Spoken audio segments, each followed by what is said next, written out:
నమస్తే,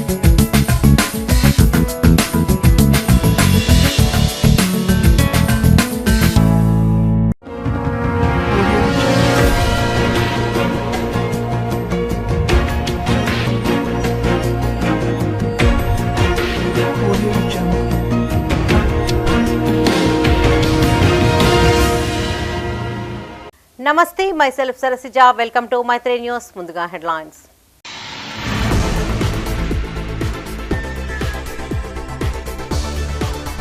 నేటి నుంచి వచ్చే నెల 2 వరకు టెట్. రాష్ట్ర వ్యాప్తంగా 80 సెంటర్లు, 2 సెషన్లలో పరీక్ష.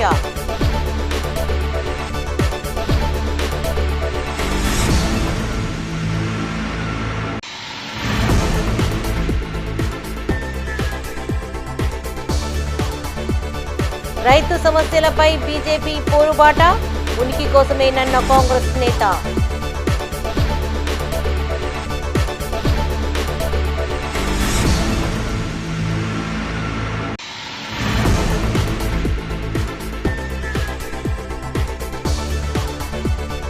క్రికెటర్ల ఫ్యాక్టరీ కరీంనగర్, ప్రతి ఏటా వందలాది మందికి శిక్షణ.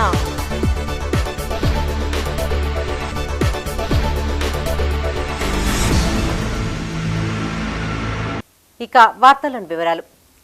కరీంనగర్ జిల్లా తిమ్మాపూర్ మండలం రామకృష్ణ కాలనీ వాగేశ్వరి ఇంజనీరింగ్ కళాశాలలో ఉపాధ్యాయ అర్హత పరీక్ష ప్రశాంతంగా జరిగింది. పూర్తిగా కంప్యూటర్ బేస్డ్గా నిర్వహించిన ఈ పరీక్షను రోజుకు 2 సెషన్ల చొప్పున నిర్వహిస్తున్నారు. ఉదయం 9 గంటల నుండి 11:30 గంటల వరకు ఒక సెషన్, మధ్యాహ్నం 2 నుండి సాయంత్రం 4:30 గంటల వరకు ఇంకొక సెషన్లో పరీక్ష జరిగింది. వచ్చే నెల 2వ తేదీ వరకు ఈ పరీక్ష కొనసాగనుంది. రాష్ట్ర వ్యాప్తంగా 80 పరీక్షా కేంద్రాలు ఏర్పాటు చేశారు. ఈసారి కొత్తగా బయోమెట్రిక్ హాజరును ప్రవేశపెట్టారు. దీన్ని దృష్టిలో ఉంచుకుని గంటన్నర ముందే పరీక్షా కేంద్రానికి చేరుకున్నారు.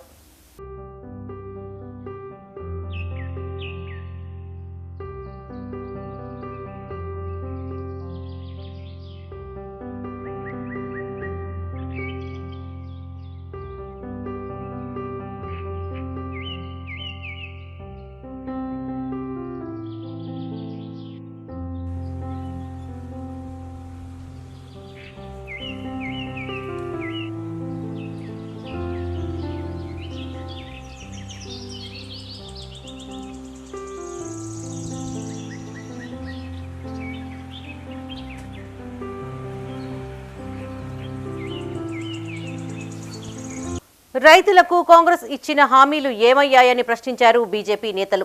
3వ రోజు అధికారులకు వినతి పత్రాలు అందజేసిన ఆ పార్టీ నేతలు ఐకేపీ కేంద్రాలలో ధాన్యం కొనుగోళ్లు చేయడం లేదని ఆరోపించారు. 500 రూపాయల బోనస్, రుణమాఫీ, రైతు భరోసా ధరణిపై మాట మార్చారన్నారు. కరీంనగర్ పార్లమెంటు పరిధిలోని ఆయా మండలాలలో తహసీల్దార్లకు వినతి పత్రాలు అందజేశారు బీజేపీ నేతలు. బీజేపీ జాతీయ ప్రధాన కార్యదర్శి బండి సంజయ్ పిలుపు మేరకు కరీంనగర్ పార్లమెంటు పరిధిలోని ఆయా మండలాల్లో 3 రోజుల కార్యక్రమాలు చేపట్టారు ఆ పార్టీ నాయకులు. ఇందులో భాగంగా కరీంనగర్ కలెక్టరేట్లో జిల్లా కలెక్టర్కు నాయకులతో కలిసి వినతి పత్రం అందజేశారు బీజేపీ జిల్లా అధ్యక్షులు గంగాడి కృష్ణారెడ్డి. రైతు రుణమాఫీ, ధాన్యం కొనుగోళ్లపై క్వింటాలకు 500 రూపాయల బోనస్, రైతు భరోసా చెల్లించాలని డిమాండ్ చేశారు. ఈ కార్యక్రమంలో మాజీ ఎమ్మెల్యే బొడిగ శోభ, సీనియర్ నేత బాస సత్యనారాయణ తదితరులు పాల్గొన్నారు. ఈ రైతు భరోసా డబ్బులు 15,000 రూపాయలు ప్రతి ఎకరాకి వెంటనే చెల్లించాలని చెప్పి మేము డిమాండ్ చేస్తున్నాం. అంతేకాకుండా రైతు కూలీలకు కూడా మీరు 12,000 రూపాయలు ఇస్తున్నారు, ఆ డబ్బులు కూడా చెల్లించాలి. ఈ 2 లక్షల రుణమాఫీ చేస్తా అని చెప్పి గత బీఆర్ఎస్ ప్రభుత్వం కూడా 1,00,000 రూపాయల రుణమాఫీ చేస్తా అని చెప్పి 5 సంవత్సరాలు పబ్బం గడిపారు. వాళ్ళకు తగిన గుణపాఠం చెప్పారు ప్రజలంతా కూడా. ఇవాళ ఈ కాంగ్రెస్ ప్రభుత్వం 2 లక్షల రూపాయల రుణమాఫీ చేస్తా అని చెప్పి మళ్ళీ 15 ఆగస్టు అని చెప్పి కథలు చెప్పి మళ్ళీ రైతులను ఈ లోకల్ బాడీ ఎన్నికలంత వరకు కూడా మభ్యపెట్టి ఓట్లు దండుకోవాలని చెప్పి చూస్తున్నావు. ఇప్పుడే ఆల్రెడీ మొన్న జరిగినటువంటి ఎంపీ ఎన్నికల్లో మీరు ఇచ్చినటువంటి హామీలు నెరవేర్చినందుకు మీకు రాబోయే 4వ తారీఖు నాడు మీకు గుణపాఠం చెప్పబోతున్నారు రైతులంతా, ప్రజలంతా కూడా, తెలంగాణ ప్రజలు. ఇంకా మోసం చేసే ప్రయత్నం చేయకండి. ఇప్పటికైనా తగిన బుద్ధి తెచ్చుకొని మీరు వెంటనే ఈ ఇచ్చినటువంటి హామీలను ఎక్కడ కూడా ఇప్పటికీ దాదాపు ధాన్యం కొనుగోలు అన్నీ పోయినాయి.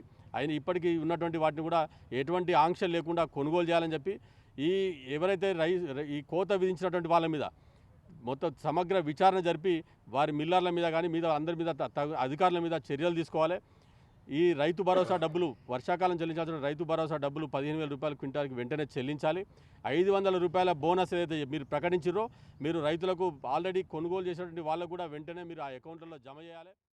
ఇప్పటికీ ఇంకా కల్లాల కాడ, ఐకేపీ సెంటర్ల కాడ, సొసైటీల కాడ వడ్లు నిన్న మొన్నటి విపరీతమైన వర్షాలు వచ్చి వడ్లు తడిసి రైతులు అవస్థ పడతారు, గోస పడతారు. కాబట్టి ఎలాంటి కండిషన్ లేకుండా వీలైనంత కూడా ఐకేపీ సెంటర్ల కాడ ఉన్న వడ్లను కొనుగోలు చేయాలని మా బీజేపీ పార్టీ పక్షాన మేము డిమాండ్ చేస్తున్నాం. అదేవిధంగా రైతులకి 2 లక్షల రుణమాఫీ చేస్తామన్నారు కాబట్టి సీజన్ వచ్చే నెల కాలం నెత్తి మీదకి వస్తుంది. వచ్చే నెలనే మనకు వర్షాలు స్టార్ట్ అవుతాయి. కాబట్టి రుణమాఫీ చేయాలని కూడా మా బీజేపీ పార్టీ నుండి మేము డిమాండ్ చేస్తున్నాం. తర్వాత వడ్లకి క్వింటాల్కి బోనస్ అంటే అందులో రకరకాల పంటలు ఇచ్చిండ్రు. ఇప్పుడు వడ్ల సీజన్ 500 బోనస్ ఇస్తామన్నారు. 500 బోనస్ కాదు, నష్టం లేకుండా కొనే దాఖలాలే లేవు. కాబట్టి కనీసం మీరు ఇచ్చిన హామీ ఆ బోనస్ కూడా రైతులకు ఇచ్చి ఆదుకోవాలని మేము బీజేపీ పార్టీ నుండి ఈ రాష్ట్ర ముఖ్యమంత్రి గారిని, కాంగ్రెస్ పార్టీని డిమాండ్ చేస్తున్నాం. ఎందుకంటే వర్షాలు వస్తున్నాయి చూడండి, మొన్నటిదాకా రాళ్లవాన, మామిడికాయలన్నీ రాలిపోయినాయి. ఇప్పుడు అకాల వర్షాలు, కళ్ళ మీదకి వచ్చిన వడ్లన్నీ మొలికెత్తుతున్నాయి. 6 కాలం కష్టపడ్డ రైతుకు కష్టమే తప్ప కన్నీళ్ళే తప్ప కానీ ఏ ప్రభుత్వం అండదండగా ఉండలేదు. కేసీఆర్ ప్రభుత్వంలో 10 ఏళ్ళు గోసపడ్డరు. కానీ ఈ కాంగ్రెస్ పాలన కనీసం ఆలోచన చేస్తారేమో అనుకుంటే కేసీఆర్ను మించిన నాయకులు తయారైనరు, కేసీఆర్ను మించిన పాలన తయారైంది. కరీంనగర్ జిల్లా కొత్తపల్లి తహసీల్దార్ కార్యాలయంలో వినతిపత్రం అందజేశారు BJP parliament convener Boinapalli Praveen Rao. రైతులకిచ్చిన హామీలన్నీ నెరవేర్చాలని ప్రభుత్వాన్ని డిమాండ్ చేశారు. ఇవాళ మేము వినతి పత్రం ఇవ్వడం జరిగింది. కాంగ్రెస్ ప్రభుత్వం ఏర్పడే ముందు మేము 500 రూపాయల బోనస్ ఇస్తాము ప్రతి కింటానుకు, అదే రకంగా రైతులకు రుణమాఫీ చేస్తామని ప్రగల్భాలు పలికి కాంగ్రెస్ ప్రభుత్వం ఏర్పడిన తర్వాత కనీసం రైతుల గురించి మాట్లాడిన సోయి లేనటువంటి రేవంత్ రెడ్డి ప్రభుత్వం ఇప్పటికైనా కళ్ళు తెరిచి రైతులకు చేయాల్సినటువంటి న్యాయాన్ని చేయకుండా కనీసం రైతాంగ సమస్యలపై రైతులు ఇంత పెద్ద ఇబ్బందులకు గురవుతూ ఉంటే ఒక్కరోజు కూడా నాగేశ్వరరావు గారు ఎక్కడ పర్యటించినటువంటి దాఖలాలు లేవు. తన సొంత జిల్లాలో కాదు, ఏ జిల్లాలో రాష్ట్ర వ్యాప్తంగా తుమ్మల నాగేశ్వరరావు గారు అసలు బ్రతికున్నాడా అనేటువంటి అనుమానం, అసలు క్యాబినెట్లో కొనసాగుతున్నాడా కొనసాగట్లేదా, వాళ్ళ ఇంటర్నల్ సమస్యలతోటి మంత్రిగా కొనసాగట్లేదా, రైతుల పక్షాన ఉంటాడా ఉండడా అనేటువంటి విషయాన్ని తుమ్మల నాగేశ్వరరావు గారు స్పష్టం చేయాల్సిన అవసరం ఉంది. కొత్తపల్లి మండలం మల్కాపూర్ ధాన్యం కొనుగోలు కేంద్రాన్ని సందర్శించారు రైతు సేవా సమితి అధ్యక్షులు నరహరి లక్ష్మారెడ్డి. తడిసిన ధాన్యాన్ని కొనుగోలు చేయాలని, 2 లక్షలు రుణమాఫీ చేయాలని ప్రభుత్వాన్ని డిమాండ్ చేశారు. ధాన్యం కొనుగోలు కేంద్రాలలో రైతుల విశ్రాంతి కొరకు భవనాన్ని నిర్మించి మంచినీటి సౌకర్యం కల్పించాలని కోరారు. రైతుల సమస్యల పరిష్కారానికి రైతు కమిటీలను ఏర్పాటు చేయాలన్నారు. మేము రైతు సేవా సమితి మల్కాపురం గ్రామ పక్షాన రైతుల పక్షాన ప్రభుత్వాన్ని విజ్ఞప్తి చేస్తూ ఉన్నాం. అయ్యా సీఎం గారు, మీరు మాట మార్చకండి, మడమ తిప్పకండి. మీరు ఏదైతే వాగ్దానం చేసిందో ఏసంగి కొనుగోలు నుంచి 500 రూపాయలు బోనస్ ఇవ్వాలి. మళ్ళీ మాట మార్చి సన్నవడ్లకే ఇస్తా అన్నారు. సన్నవడ్లకు కాదు, ఇవాళ రైతులందరూ కూడా దొడ్డు వడ్లే పండిస్తూ ఉన్నారు. సన్నవడ్లు పండించాలంటే చాలా కష్టం, దిగుబడి రాదు కనుక మీరు మళ్ళీ మాట మార్చకుండా దొడ్డు వరిధాన్యానికి కూడా 500 రూపాయల బోనస్ ప్రకటించాలని కోరుతా ఉన్నాం. మీరు కొత్త ప్రభుత్వంలో మీరు ఇప్పుడు ఇచ్చిన రైతు బంధు వాస్తవంగా కాంగ్రెస్ ప్రభుత్వంలో ఇచ్చింది కాదనుకుంటున్నారు రైతులు. ఎందుకంటే గత ప్రభుత్వం ఇచ్చినటువంటి 5,000 రూపాయలు మీరు ఇచ్చారు, అంటే మీరు రైతు బంధు ఇచ్చారు తప్ప రైతు భరోసా ఇవ్వలేదు. మరి రైతు భరోసా ఇవ్వాలంటే మీరు ఖచ్చితంగా 7,500 రూపాయలు పసలకు ఎకరానికి మీరు ఇవ్వాలని కోరుతా ఉన్నాం. 2 లక్షల రుణమాఫీ మీరు ఏమన్నారు, మా ప్రభుత్వం ఏర్పాటు చేయగానే 2 లక్షల రూపాయలు రుణమాఫీ చేస్తాం, మీరు ఇప్పుడే బ్యాంకు పోండి, 2 లక్షల రుణం తీసుకోండి, అప్పు తీసుకోండి అని చెప్పి మీరు అప్పుడు చెప్పిండ్రు. ఇప్పుడేమో 2 లక్షల రుణమాఫీ చేయాలంటే తిరుపతి మీద ఒట్టు, యాదగిరి ఎందుకండి ఒట్లు? మీరు రైతులకు ఇవ్వవలసింది, వాగ్దానం చేసింది ఇవ్వాలని చెప్పి కోరుతా ఉన్నాం. ఎటువంటి కోతలు విధించకుండా కాంగ్రెస్ ప్రభుత్వం ధాన్యం కొనుగోలు చేస్తుంటే ఉనికి చాటుకోవడానికి బీజేపీ నేతలు డ్రామాలాడుతున్నారని ధ్వజమెత్తారు సుడా చైర్మన్, నగర కాంగ్రెస్ అధ్యక్షులు కోమటిరెడ్డి నరేందర్ రెడ్డి. నల్ల చట్టాలు రద్దు చేయాలని రైతులు ఉద్యమిస్తే కార్లు, గుర్రాలతో తొక్కించిన ఘనత కేంద్రంలోని బీజేపీ ప్రభుత్వానిదని, తమ ప్రభుత్వంపై తప్పుడు ప్రచారాలు చేస్తే చూస్తూ ఊరుకోబోమని హెచ్చరించారు. కరీంనగర్ సిటీ కాంగ్రెస్ కార్యాలయంలో నాయకులతో కలిసి మీడియాతో మాట్లాడారు సుడా చైర్మన్ నగర కాంగ్రెస్ అధ్యక్షులు కోమటిరెడ్డి నరేందర్ రెడ్డి. వర్షాకాలం పంట నుండి బోనస్ ఇస్తామని ముఖ్యమంత్రి రేవంత్ రెడ్డి స్పష్టంగా చెప్పినప్పటికీ బీజేపీ రాద్ధాంతం చేస్తుందని ఆరోపించారు. ఆందోళన చేస్తున్న రైతులపై కాల్పులు జరిపిన బీజేపీకి తమ ప్రభుత్వాన్ని విమర్శించే నైతిక హక్కు లేదన్నారు. బీఆర్ఎస్ ప్రభుత్వంలో క్వింటాలకు 5 నుండి 10 కిలోలు కోతలు విధించినప్పుడు తమరు ఎక్కడున్నారని ప్రశ్నించారు నరేందర్ రెడ్డి. ఈ సమావేశంలో శ్రావణ్ నాయక్, ఎండి చాంద్, గుండాటి శ్రీనివాసరెడ్డి, వెంకటరెడ్డి, దండి రవీందర్, షబానా మహమ్మద్, జీడి రమేష్, మెతుకు కాంతయ్య, సతీష్ రావు, కూన దామోదర్, పొరండ్ల రమేష్ పాల్గొన్నారు. వాటాలు పంచుకున్నటువంటి ఈ రెండు పార్టీలకు సంబంధించినటువంటి నాయకులు ఇవాళ ఏదో జరిగిపోయినట్టు, రైతులను ఏదో కాంగ్రెస్ ప్రభుత్వం మోసం చేసినట్టు, కోడిగుడ్డు మీద ఈకలు పీకినట్టు చేసే ప్రయత్నాన్ని మేము తీవ్రంగా ఖండిస్తూ ఉన్నాం. దీనికి 3 రోజుల కార్యాచరణ భారతీయ జనతా పార్టీ ప్రకటించడం, దానికి వీళ్ళంతా పడి ఏమో జరిగిపోయినట్టు సృష్టించిన దాన్ని కాంగ్రెస్ పార్టీ పక్షాన మేము తీవ్రంగా ఖండిస్తూ ఉన్నాం. స్పష్టంగా ముఖ్యమంత్రి రేవంత్ రెడ్డి గారు రాబోయే వర్షాకాలం పంట నుండి బోనస్ ఇస్తామని చెప్పి స్పష్టంగా చెప్పడం జరిగింది. అదేవిధంగా సన్నాలకే ఇస్తామని ఎక్కడ చెప్పలే, దాన్ని కేవలం సన్నాలకే ఇస్తానని చెప్పి దాని మీద ప్రజలను తప్పుదోవ పట్టించే ప్రయత్నం, రైతులను పట్టించే ప్రయత్నం చేస్తూ ఉన్నారు. ఏదో బీఆర్ఎస్ కంటే 4 ఓట్లు ఎక్కువ పడ్డాయన్నటువంటి భ్రమలలో మేమే ఏదో కాంగ్రెస్ పార్టీకి ప్రతిపక్షంగా మేమే ఉంటామని చెప్పి ఆరాట పడుకుంటూ ఏదో చేయాలన్నటువంటి తాపత్రయం తప్ప ఎక్కడ కూడా రైతు మోసపోవాల్సినటువంటి అవసరం లేదు. రైతు పక్షాన రైతును ఆదుకునే ప్రభుత్వం ఇది. రైతులకు ఇబ్బంది జరిగినప్పుడు పోరాటం చేసినటువంటి కాంగ్రెస్ పార్టీ ఈరోజు రైతును ఆదుకోవడంలో ముందుంటుందని చెప్పి మరొకసారి తెలియజేస్తా ఉన్నాం. రైతును వంచడానికి, రైతు పండించిన పంటను దోచుకోవడానికి దళారుల పేరు మీద ఏ విధంగా దోచుకోవాలనేటువంటి ఉద్దేశంతో ఆనోడు నల్ల చట్టాలను తీసుకొచ్చి దళారుల పాలు చేసేటువంటి ప్రయత్నం చేస్తే, దేశవ్యాప్తంగా రైతులు ఉద్యమాలు చేస్తే కార్లతోటి గుర్రాలతోటి తొక్కించినటువంటి ఘనత ఈ భారతీయ జనతా పార్టీ. మతాంతర ప్రేమ వ్యవహారంలో ఓ వర్గానికి చెందిన యువకుడిపై మాజీ డిప్యూటీ మేయర్ అబ్బాస్ షమీ అనుచరులు దాడికి పాల్పడ్డారని, వారిపైన కఠిన చర్యలు తీసుకోవాలని డిమాండ్ చేశారు పలు సంఘాల ప్రతినిధులు. కరీంనగర్ ప్రెస్ భవన్లో వేరువేరుగా సమావేశమై అబ్బాస్ షమీ తీరుపై ఆగ్రహం వ్యక్తం చేశారు. ఫిర్యాదు చేసిన వెంటనే కేసు నమోదు చేసిన సిపికి విశ్వ హిందూ పరిషత్, బజరంగ్ దళ్, తెలంగాణ అంబేద్కర్ యోజన సంఘం ప్రతినిధులు కృతజ్ఞతలు తెలిపారు. కరీంనగర్ ప్రెస్ భవన్లో విశ్వ హిందూ పరిషత్ జిల్లా అధ్యక్షులు ఆదిమూలపు విద్యాసాగర్, బజరంగ్ దళ్ జోనల్ కన్వీనర్ తోట ప్రదీప్ కుమార్, కో కన్వీనర్ శంకర్ మీడియాతో మాట్లాడారు. మతాంతర ప్రేమ వ్యవహారంలో ఓ వర్గానికి చెందిన యువకుణ్ణి మాజీ డిప్యూటీ మేయర్ అబ్బాస్ షమీ ఇంట్లోకి తీసుకువెళ్లి చావబాదారని ఆరోపించారు. సదరు బాధితుని కుటుంబ సభ్యుల ఫిర్యాదు మేరకు కేసు నమోదు చేయించిన సిపికి వారు కృతజ్ఞతలను తెలిపారు. ముస్లిం రాజకీయ నాయకుడు వాళ్ళ గుండాల ద్వారా వారిని అడ్డగించి విపరీతంగా కొట్టి అమ్మాయిని తీసుకొని వెళ్ళిపోవడం జరిగింది. ఎందుకంటే మేజర్ ఇప్పుడు మనం నగరంలో చూస్తున్నాం, ఎక్కడైనా చట్టం పని చేస్తుంటుంది, మన పని మనం చేస్తుండాలి. విపరీతంగా కొట్టిన తర్వాత సిపి గారికి ఈ విషయం ఇన్ఫర్మేషన్ పోయిన తర్వాత వారు వెంటనే దాని మీద సరైన చర్య తీసుకొని కేసు బుక్ చేయడం జరిగింది. వారికి ధన్యవాదాలు. అదే మాదిరిగా ఎవరైనప్పటికీ ఎక్కడైనప్పటికీ ఈ రాజకీయ నాయకులు కూడా పొరపాటు మన హిందూ నాయకులు వాళ్ళకు సపోర్ట్ చేస్తున్నారు. దయచేసి ఆ పని చేయకండి. వాళ్ళకి బెయిల్ కానీ మన నాయకులు వాళ్ళ ఏదవుతుందో దురదృష్టకరమైన విషయం. రాజకీయాల ఓట్ల కొరకు అట్లాంటి పరిస్థితి చేయకండి. హిందువులలో కూడా చైతన్యం వచ్చింది. దయచేసి ఏ ఒక రాజకీయ నాయకుడు, హిందూ నాయకుడు కూడా వాళ్ళ చెడు పనికి సపోర్ట్ చేయకండి. ముస్లింలు అందరూ చెడ్డవాళ్ళు కాదు, కానీ చెడ్డ వాళ్ళలో ముస్లింల సంఖ్య ఎక్కువ ఉంది. దయచేసి దాన్ని కూడా గమనించి, మేము ముస్లింలు అందరినీ మేము వ్యతిరేకం కాదు, ధర్మానికి వ్యతిరేకం కాదు, కానీ ఇట్లాంటి జరిగినప్పుడు సరైన చర్య తీసుకోవాల్సిన బాధ్యత ప్రభుత్వంది. ప్రభుత్వం పనిచేస్తుంది. దయచేసి దీన్ని వెంటనే ఎవరైతే ఉన్నారో వాళ్ళందరినీ అరెస్ట్ చేసి సరైన చర్య తీసుకోవాల్సిందిగా విశ్వ హిందూ పరిషత్ కోరుకుంటుంది. హిందూ అబ్బాయి, ముస్లిం అమ్మాయి స్నేహితులు కానీ క్లాస్మేట్స్ కానీ దగ్గర ఎక్కడ కానీ ఇట్లా కనబడ్డప్పుడు ఇదే విధంగా ఒక వారం రోజుల పాటు చిత్రహింసలకు గురి చేసి చంపుతాని బెదిరించిన సంఘటనలు చాలా ఉన్నాయి. అవి కూడా వెలుగులోకి రాలేదు. ఈ యొక్క భరత్ అనే వ్యక్తి ద్వారా ఈ యొక్క సంఘటన అబ్బాస్ షమీ అనే వ్యక్తి యొక్క ఆగడాలు, వారి దుర్మార్గపు పనులు బయటికి రావడం జరిగింది. దీనిపై విశ్వ హిందూ పరిషత్, బజరంగ్ దళ్ సిపి సార్కి కంప్లైంట్ చేసి సిపి సారు వెంటనే సానుకూలంగా స్పందించారు. దీనిపై మన యొక్క హిందూ సమాజం ఆలోచించాలి. 2 సంవత్సరాల క్రితము ఇదే ముస్లిం అమ్మాయి అశ్రీన్ అనే అమ్మాయిని హైదరాబాదులో మన దళిత హిందూ యువకుడు నాగరాజు ప్రేమించి పెళ్లి చేసుకుంటే వారి అన్న ఇనుప రాళ్లతో దాడి చేసిన ఘటన వెలుగు చూడడం జరిగింది.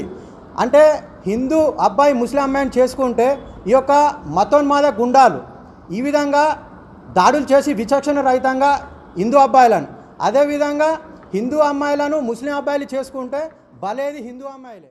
కరీంనగర్ మాజీ డిప్యూటీ మేయర్ అబ్బా షమీపై మండిపడ్డారు దళిత సంఘాల ప్రతినిధులు. దళిత సామాజిక వర్గానికి చెందిన భరత్పై తీవ్రంగా దాడి చేసిన ఆయనపైన కఠిన చర్యలు తీసుకోవాలని సిపిని కోరారు. తెలంగాణ అంబేద్కర్ సంఘం జిల్లా అధ్యక్షులు సముద్రాల అజయ్ కుమార్ ఈ చర్యను ప్రతి ఒక్కరూ ఖండించాలన్నారు. మన చింత భరత్ అనే అబ్బాయి వరంగల్ అతను, అలాగే ఎండి ముస్కాన్ అనే అమ్మాయి రామగుండం ప్రాంతానికి చెందిన వీళ్ళిద్దరూ గత 3 సంవత్సరాలుగా ప్రేమించుకుంటున్నారు. మరి వాళ్ళు పెళ్లి చేసుకునేటువంటి క్రమం లోపల కరీంనగర్ రేకుర్తి గ్రామానికి చేరుకోవడం జరిగింది. వారిని ఎంఐఎం పార్టీకి సంబంధించినటువంటి మాజీ మేయర్ అబ్బా షమీ అండ్ ఆయన అనుచరులు వీళ్ళందరూ కలిసి ఇది బైపాస్ ఫ్లైఓవర్ నుండి వాళ్ళను వెంబడించి రేకుర్తి గ్రామంలో వాళ్ళని అడ్డగించి వాళ్ళని ఇద్దరిని రౌండప్ చేసి మరి తీవ్రంగా కొట్టడం జరిగింది. అలాగే వీళ్ళను కొట్టి అబ్బాస్ షమీ వాళ్ళ ఇంటికి తీసుకెళ్లి అబ్బాస్ షమీ వాళ్ళ ఇంట్లో అందులో ఒక రూమ్ ఉంటుందట కొట్టడానికి కొరకు, ఆ రూమ్లో ఆ అబ్బాయిని తీవ్రంగా కొట్టడం జరిగింది. ఆ అమ్మాయిని అడ్డుకున్నప్పటికీ కూడా ఆ అమ్మాయిని కూడా కొట్టడం జరిగింది. మేము ప్రేమించుకుంటున్నాం, మేము పెళ్లి చేసుకోవాలనుకుంటున్నాం అని చెప్పినప్పటికీ కూడా మరి ఈయన ఎస్సీ దళితుడు, ఈయన ఎట్లా పెళ్లి చేసుకుంటామని చెప్పి, వాడు హిందువు అని ఎట్లా చేసుకుంటామని చెప్పి మరి ఆయన తీవ్రంగా కొట్టి ఆ అబ్బాయిని కొట్టడం జరిగింది. కరీంనగర్ జిల్లా గన్నేరువరం మండలంలోని కాశంపేటలో స్వయంభూ మానసాదేవి ఆలయ 6వ వార్షికోత్సవ వేడుకలు కన్నుల పండుగగా కొనసాగుతున్నాయి. ఈ ఉత్సవాలు ఈ నెల 22 వరకు కొనసాగనున్నాయి. ఆలయంలో వివిధ ప్రత్యేక పూజలు, హోమాలు నిర్వహిస్తున్నారు.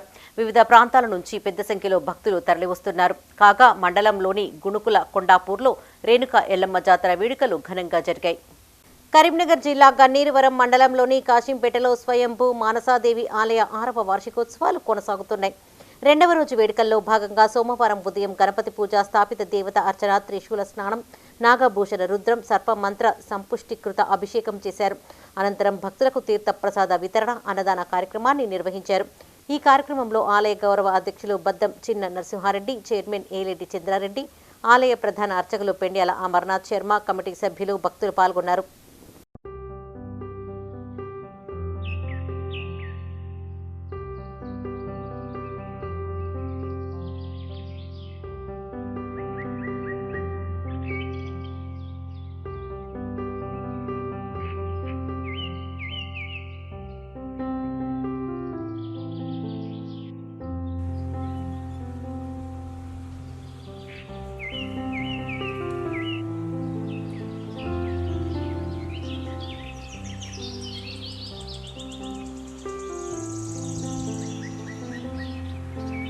గన్నేరువరం మండలంలోని గుణుకుల కొండాపూర్లో రేణుకా ఎల్లమ్మ జాతర ఘనంగా జరిగింది. తొలి రోజు గ్రామదేవత అయిన పోచమ్మ తల్లికి గౌడ సంఘం ఆధ్వర్యంలో బోనాలు సమర్పించారు. మహిళలు ఇంటికొక బోనం చొప్పున డప్పు చప్పుల మధ్య అమ్మవారి ఆలయానికి చేరుకుని నైవేద్యం సమర్పించారు. పాడి పంటలతో గ్రామం సుభిక్షంగా ఉండాలని అమ్మవారిని పూజించారు. ఈ కార్యక్రమంలో గౌడ సంఘం సభ్యులు పాల్గొన్నారు.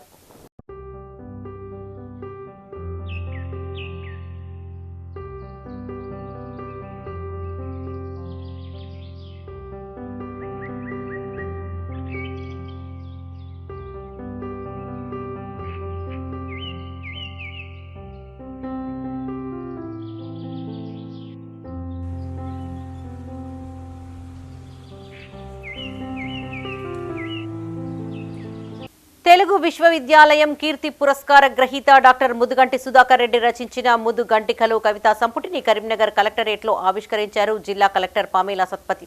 ఈ సందర్భంగా ముదుగంటి సేవలను ఆమె కొనియాడారు. పలు అవార్డులు పొందడమే కాకుండా కవితలు, రచనలు చేయడం హర్షణీయమన్నారు.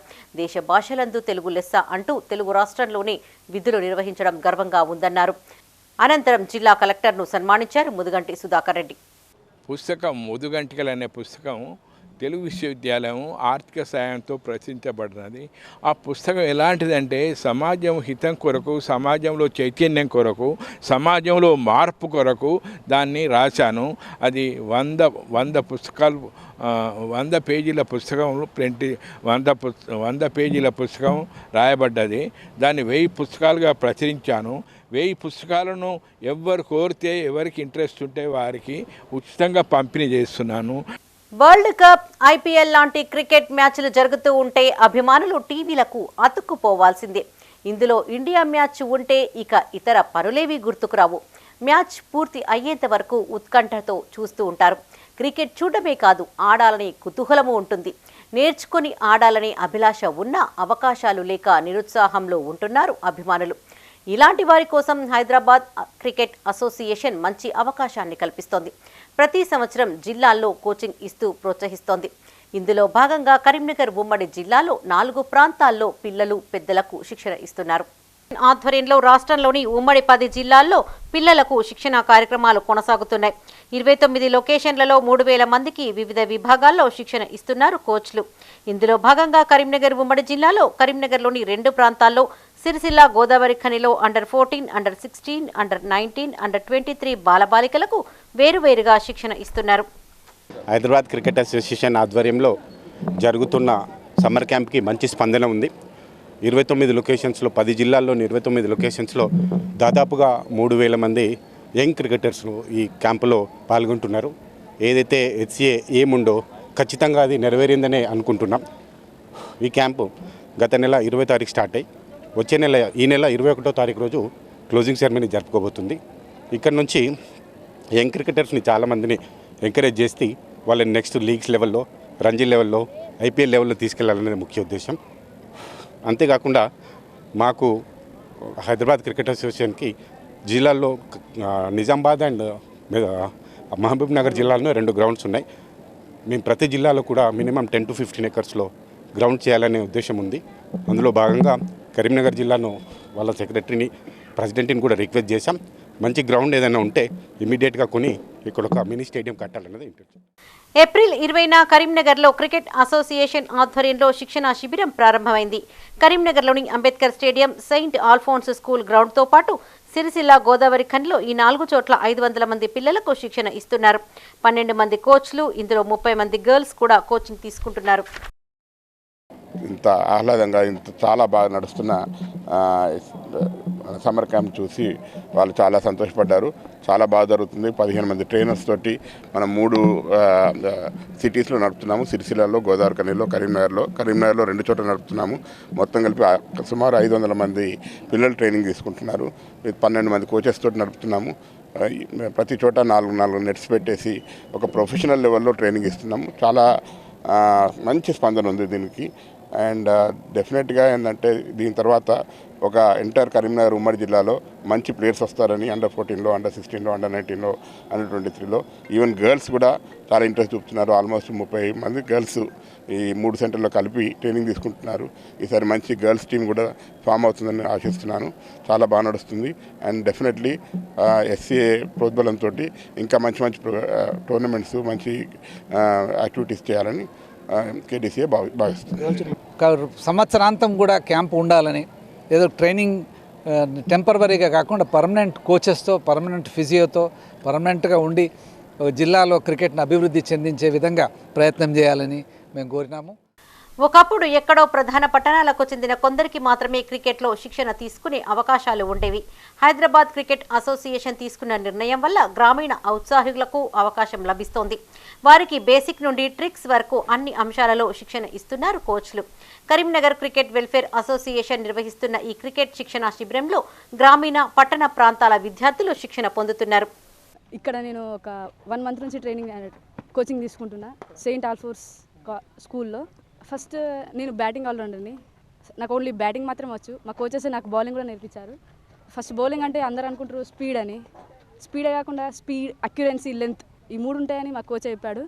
మా కోచ్ ఇఫ్రాజ్ సార్ అంటే ఓన్లీ అంటే క్రికెట్ అంటే అందరూ గర్ల్స్ భయపడతారు, బాల్ తాకుతుంది అదనేసి. ఫస్ట్ క్రికెట్ అంటే అందరూ భయపడతారు. భయపడకుండా చాలా డేర్గా సపరేట్ కోచింగ్ ఇచ్చి మరి మాకు సార్ మంచిగా నేర్పించాడు. అండ్ బాయ్స్తో ఈక్వల్గా బౌలింగ్ వచ్చేటట్టు, బాయ్స్తో ఈక్వల్గా బ్యాటింగ్ వచ్చేటట్టు ఫిట్నెస్ అండ్ అవి అన్నీ మా కోచ్ నన్ను పర్ఫెక్ట్ చేశాడు. అట్లే అందరూ గర్ల్స్ క్రికెట్ నేర్చుకోవాలి, అన్నిట్లో మంచిగా ఉండాలి, అసలు గర్ల్స్ భయపడకూడదు అనేది మా కోచ్ నేర్పించాడు. 8 years old. Batting, straight drive, cover drive, flick shot, pull shot, cover drive. India cricketer. Karimnagar Jyothinagar saint Alphonse school గ్రౌండ్లో నిర్వహిస్తున్న శిబిరంలో సుమారు 150 మంది స్టూడెంట్స్ క్రికెట్లో శిక్షణ పొందుతున్నారు. ఇర్షద్ అనే కోచ్ వీరికి ఉదయం సాయంత్రం వేళల్లో శిక్షణ ఇస్తున్నారు. బౌలింగ్, బ్యాటింగ్, ఫీల్డింగ్, కీపింగ్ స్పెసిఫిక్గా కాకుండా ఆల్రౌండ్ క్రికెటర్లుగా తీర్చిదిద్దుతున్నారు. ఫిట్నెస్తో పాటు శిక్షణ ట్రిక్స్ను నేర్పుతున్నారు. యాక్చువల్గా ఈ స్కూల్ చాలా హెల్ప్ చేసింది క్యాంప్ సెటప్ చేయడానికి. వాళ్ళ సహాయ సహకారం లేకుండా అసలు ఇది పాసిబుల్ కాకపోదు. సో ఫాదర్ సంతోష్ కుమార్ రెడ్డి చాలా సపోర్ట్ చేశారు, ఎంకరేజ్ చేశారు. సో అది బేస్ చేసుకుని లాస్ట్ ఇయర్ డిసెంబర్లో ఈ క్యాంప్ సెటప్ చేయడం జరిగింది. Nearly 70 members in the morning and nearly 60 members in the evening సెషన్లో వస్తున్నారు. దాదాపు 150 మంది మా క్యాంప్కి అటెండ్ అవుతారు. So the thing is always I had a point in my mind that Karimnagar district players ఆర్ఎంట్ given proper facilities, వాళ్ళకు ప్రాపర్ ఫెసిలిటీస్ దొరకట్లేదు. So అదే కాన్సెప్ట్తోని ఎప్పటి నుంచో నాకు ఒక థాట్ ఉండే, ఒక ఇనిషియేషన్ తీసుకోవాలి అనుకున్నాను. కరీంనగర్ డిస్ట్రిక్ట్ ప్లేయర్స్కి ప్రాపర్ గ్రౌండ్ ప్రొవైడ్ చేయాలి, ప్రాక్టీస్ నెట్స్ ప్రొవైడ్ చేయాలి అనే కాన్సెప్ట్తోని ఇదంతా పుటప్ చేశాను. So first and foremost saint Alphonse స్కూల్కి I would like to thank from the bottom of my heart because they are the ones who had encouraged, supported a lot. So thank you for all the things, and that is the reason we are conducting a very successful camp today. నేను క్యాంప్కి starting నుంచి వస్తున్నాను. ఇక్కడ క్యాంప్కి రావడం వల్ల మనం main benefit ఏంటంటే ఫిట్నెస్.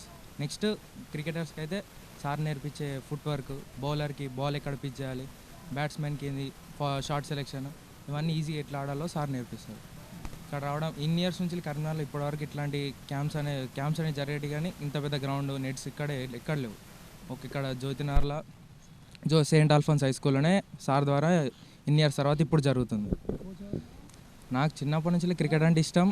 మనకి ఇక్కడ నార్మల్ టెన్నిస్ ఆడితే ఏంటంటే మనకు ఫుట్ వర్క్ ఉండదు, ఇక్కడ సార్ నేర్పించే ఫుట్ వర్క్ మనకు చాలా యూజ్ అవుతుంది. టాప్ కోచెస్ ఉన్నారు, మంచి బ్యాటింగ్ చెప్తున్నారు. నేను హైదరాబాద్ క్రికెట్కి రిప్రజెంట్ అవ్వాలని కోరుతున్నాను, లేకుంటే ఐపీఎల్ కన్నా రావాలని కోరుతున్నాను. ఇక్కడ నేను వచ్చి బ్యాటింగ్, డిఫెన్స్, బౌలింగ్, కీపింగ్ అన్నీ నేర్చుకున్నాను. నాకు క్రికెట్ చిన్నప్పటి నుంచి ఇష్టం. నా ఇన్స్పిరేషన్ మహేంద్ర సింగ్ ధోని. క్రికెట్ కోచింగ్కు వస్తున్న ఆదరణతో కరీంనగర్లో శాశ్వత కోచింగ్ సెంటర్ ఏర్పాటు చేసే యోచనలో ఉంది హెచ్సిఏ. ఇందుకు సంబంధించిన ప్రణాళిక రూపొందించి నివేదించాలని కరీంనగర్ క్రికెట్ అసోసియేషన్ ప్రతినిధులను కోరారు రాష్ట్ర అధ్యక్షులు జగన్మోహన్ రావు.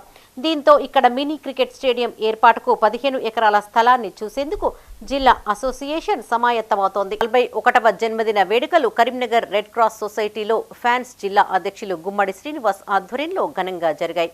కేక్ కటింగ్ చేసి సంబరాలు జరుపుకున్న అనంతరం రక్తదానం చేశారు అభిమానులు. వీర బ్రహ్మేంద్ర స్వామి వృద్ధుల ఆశ్రమంలో అన్నదానం చేశారు.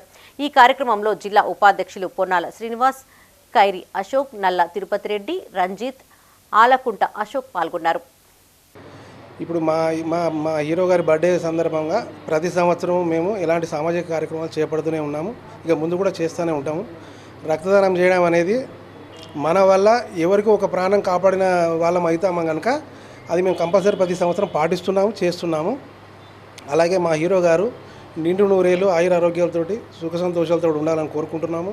తన నటనతో ఇళ్ళలు దాటి, రాష్ట్రం దాటి, దేశం దాటి ప్రపంచ ఖ్యాతిని పొందేందుకు సిద్ధంగా ఉన్నాడు మా హీరో గారు.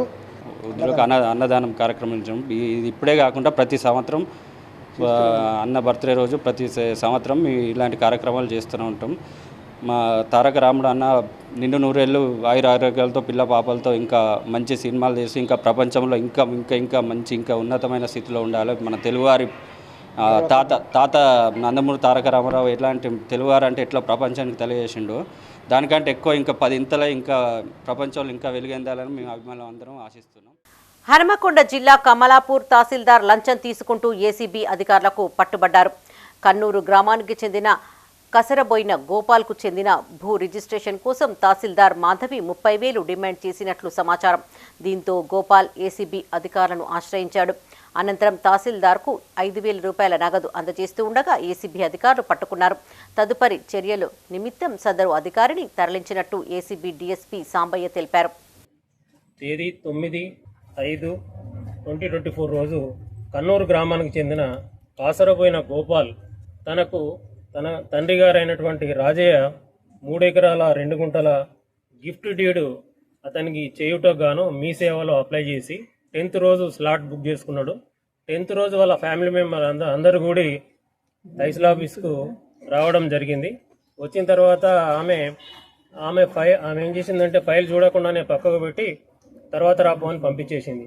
ఆ తర్వాత గోపాల్ గారు మళ్ళీ 18th రోజు వెళ్ళాడు. 18th రోజు వెళ్ళినప్పటికీ కూడా ఆ ఫైల్ ప్రాసెస్ చేయకుండా పక్కకు పెట్టి తనకు 6,000 రూపాయలు ఇస్తేనే 5,000 రూపాయలు ఆమెకు, ఒక 1,000 రూపాయలు ధరణి ఆపరేటర్ అయిన రాకేష్ అతనికి ఇవ్వాలని చెప్పి వాళ్ళిద్దరు డిమాండ్ చేసిండ్రు. వారు డిమాండ్ చేసిన డబ్బులు ఇవ్వడం ఇష్టం లేకుండా గోపాలు హన్మకొండలో ఉన్న మా ఏసీబీ ఆఫీస్కి వచ్చి మాకు కంప్లైంట్ ఇవ్వడం జరిగింది. ఆయన ఇచ్చిన కంప్లైంట్ మేరకు ఈరోజు వారు డిమాండ్ చేసిన విధంగా ఎంఆర్ఓ మాధవి గారికి 5,000, 4,000, తర్వాత ఒక 1,000 రూపాయలు ధరణి అసిస్టెంట్ అయిన రాకేష్కి 1,000 రూపాయలు, మొత్తం 5,000 రూపాయలు రాకేష్ తీసుకుంటుండగా మేము రెడ్ హ్యాండెడ్గా పట్టుకోవడం జరిగింది.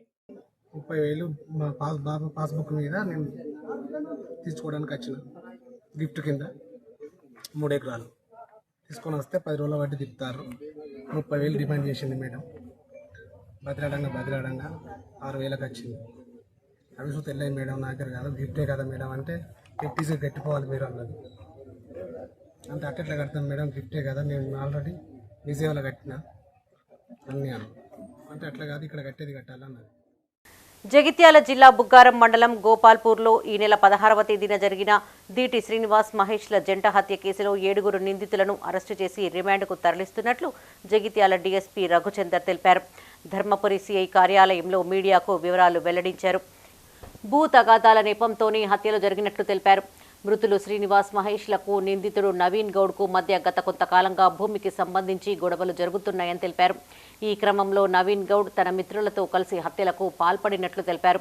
నిందితుల వద్ద నుండి కారు, 2 బైక్లు, 7 సెల్ ఫోన్లు, హత్యకు ఉపయోగించిన ఇనుప రాడ్లు, కర్రలను స్వాధీనం చేసుకున్నట్లు తెలిపారు. ఈ సమావేశంలో Dharmapuri CI Ram Narasimha Reddy, Dharmapuri SI Uday Kumar, Buggaram SI Sridhar Reddy, Gollapalli SI Satish, Velgatur SI Umasagar, police సిబ్బంది పాల్గొన్నారు.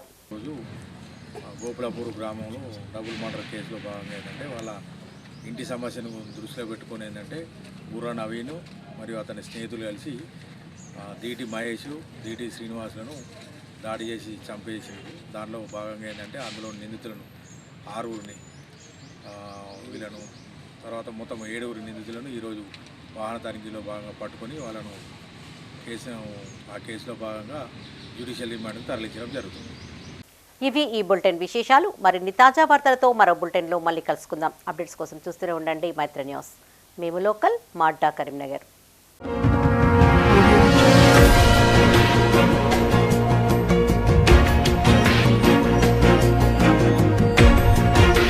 Audio Jungle.